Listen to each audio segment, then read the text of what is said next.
بسم اللہ الرحمن الرحیم۔ حضرت یونس علیہ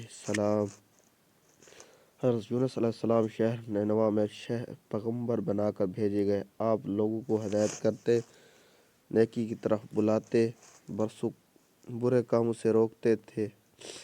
آپ علیہ السلام قوم سمود کی طرف بھیجے گئے۔ اس قوم کے لوگ بتوں کی پوجا کرتے تھے۔ جب آپ علیہ السلام لوگوں کو حق کی طرف بلاتے اور خدائے واحد پر ایمان لانے کی تلقین کرتے، لیکن لوگ آپ علیہ السلام کی تعلیم کا انکار کرتے۔ حضرت یونس علیہ السلام سے کہتے کہ ہم تیرے خدا کو نہیں مانتے۔ اس پر آپ فرماتے کہ خدا کے عذاب سے ڈرو، جو بہت سخت عذاب ہے۔ لوگ آپ علیہ السلام کی بات سن کر آپ علیہ السلام کا مذاق اڑاتے اور آپ علیہ السلام کی راہ میں رکاوٹیں کھڑی کرتے۔ آپ علیہ السلام نے قوم سمود کو راہ راست پر لانے کی بہت کوشش کی، لیکن بھٹکی ہوئی قوم پر آپ علیہ السلام کی نصیحت کا کوئی اثر نہ ہوا۔ تو آپ علیہ السلام کو یقین ہو گیا کہ یہ لوگ خدا پر ایمان نہیں لائیں گے۔ آپ علیہ السلام مایوس ہو گئے۔ مایوسی کی حالت میں آپ علیہ السلام نے قوم سمود کی تباہی و بربادی کے لیے بد دعا کی اور اس سرزمین سے نکل پڑے۔ چلتے چلتے دریا فرات کے کنارے پہنچے تو دیکھا کہ ایک کشتی کنارے پر لگی ہے، لوگ اس پر سوار ہو رہے ہیں۔ ان کی دیکھا دیکھی آپ علیہ السلام بھی اس پر سوار ہو گئے۔ جنہیں جانا تھا وہ سب سوار ہو چکے۔ کشتی لوگوں سے بھر چکی۔ اس کے بعد کشتی اپنی منزل کی طرف روانہ ہوئی۔ سمندر پر سکون تھا، آسمان بھی صاف تھا، مسافر اطمینان سے بیٹھے ہوئے تھے۔ جب کشتی بیچ سمندر پہنچی تو دیکھا کہ آسمان پر سیاہ بادل اٹھ رہے ہیں۔ پھر ہوائیں چلنے لگی۔ ہوا اچانک طوفان کی شکل اختیار کر گئی۔ سمندر میں کشتی ڈگمگانے لگی۔ سمندر کی لہریں اوپر نیچے ہونے لگی۔ بارش بھی شروع ہو گئی۔ طوفان کے جھٹکوں اور پانی کے تھپیڑوں سے کشتی کے ڈوبنے کا اندیشہ پیدا ہو گیا۔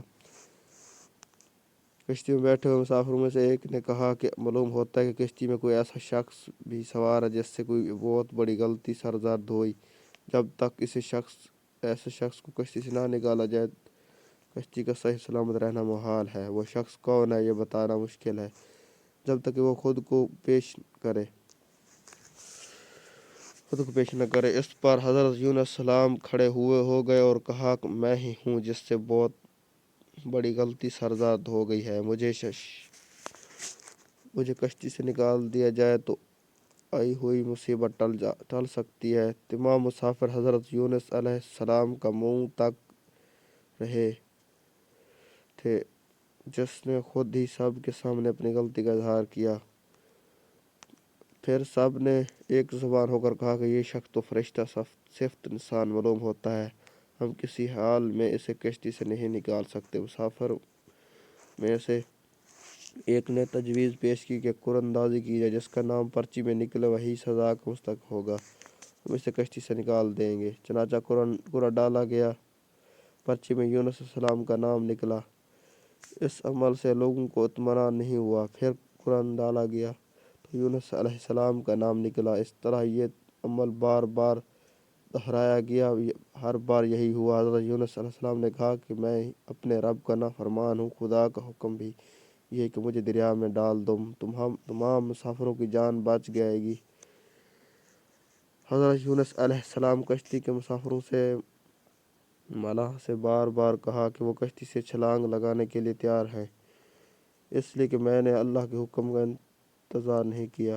آخر کار کشتی کے مسافروں اور ملاح نے مان لیا اور حضرت یونس علیہ السلام کو دریا میں پھینک دیا۔ دریا میں ایک مچھلی حضرت یونس علیہ السلام کی طرف بڑھی اور نگل گئی۔ اللہ نے مچھلی سے کہا کہ یہ تیری خوراک نہیں، یہ تیرے پیٹ میں امانت ہے، اسے واپس کرنا ہے۔ اچانک آپ علیہ السلام مچھلی کے پیٹ میں اندھیرے میں رہے، اللہ کا ذکر کرتے رہے، معافی طلب کرتے رہے۔ آپ علیہ السلام پکار رہے تھے کہ اے اللہ،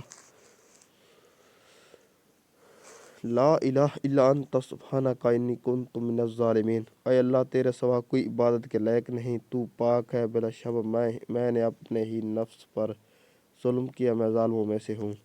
اللہ نے آپ علیہ السلام کی پکار سن لی۔ آپ علیہ السلام مچھلی کے پیٹ میں محفوظ رہے۔